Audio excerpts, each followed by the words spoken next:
Hello everybody, my name's Brody, and on today's episode of Brody's Learning Adventures, we'll be learning about active and passive voice and verbs.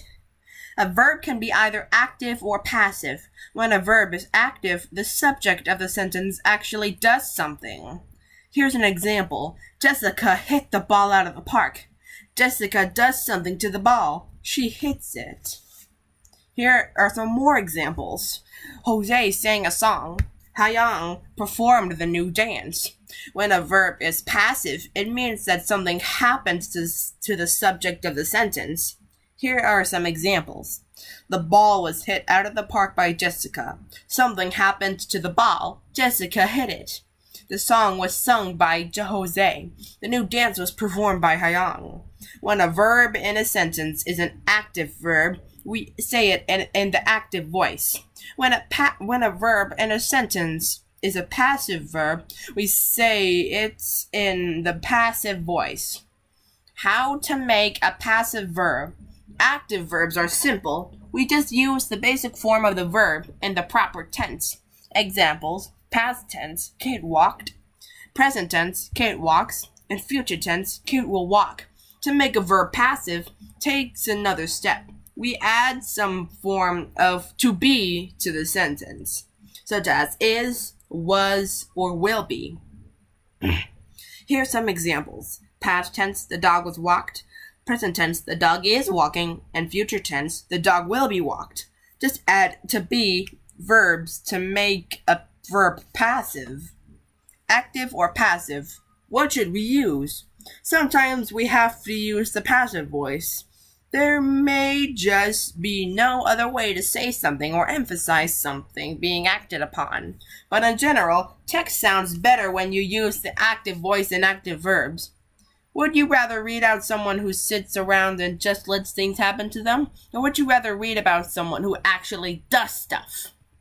Examples: Jim jumped out of the plane. The plane was jumped out of by Jim. The emphasis is on the plane, not Jim. Well, that's awkward. Usually, the active voice expresses the action more clearly and succinctly.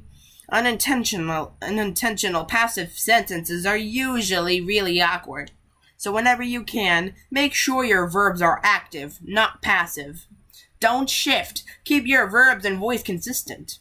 But whatever you do, just don't switch from active to passive voice in the same sentence. Here's an example. When Alice pulled the fire alarm, a loud ringing was heard.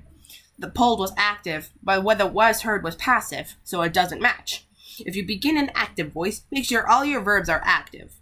Example: when Alice pulled the fire alarm, the students heard a loud ringing. Pulled is active and heard is active. It's a match. If you begin a passive voice, make sure all your verbs are to stay passive.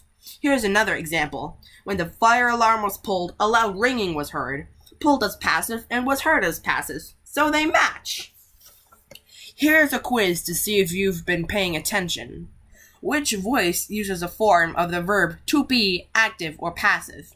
Is this sentence an active or passive voice? Jim ran a mile. Which one of these sentences is in a passive voice? Dara cleaned her room. The room was cleaned by Dara. Whenever possible, which voice should we write in, active or passive? If something happens to the subject in a sentence, is the sentence active or passive? Are the two verbs in this sentence in the same voice? After Jeremy finished his dinner, he ate an entire bowl of raspberries. Are the verbs in this sentence active or passive? As soon as the books were delivered, they were taken to the president. Rewrite this active sentence as passive. Janet ran the mile in under 5 minutes. Rewrite this passive sentence as active. The mill was closed by Mr. Turner after the price of cotton fell. Correct this sentence so that both verbs are in the active voice. After the men felled the tree, it was carried to town. Pause the video now to think of the answers yourself. On to the answers. 1. Passive. 2. Active. 3. The room was cleaned by Dara. 4. Active. 5. Passive. 6. Yes. 7. Passive. 8. The mile was run by Janet in under 5 minutes. 9. Mr. Turner closed the mill after the price of cotton fell. And 10. After the men felled the tree, they carried it to town. Be sure to like, comment, subscribe, and hit the notification bell so that way you won't miss any of my new episodes. This is Brody signing out.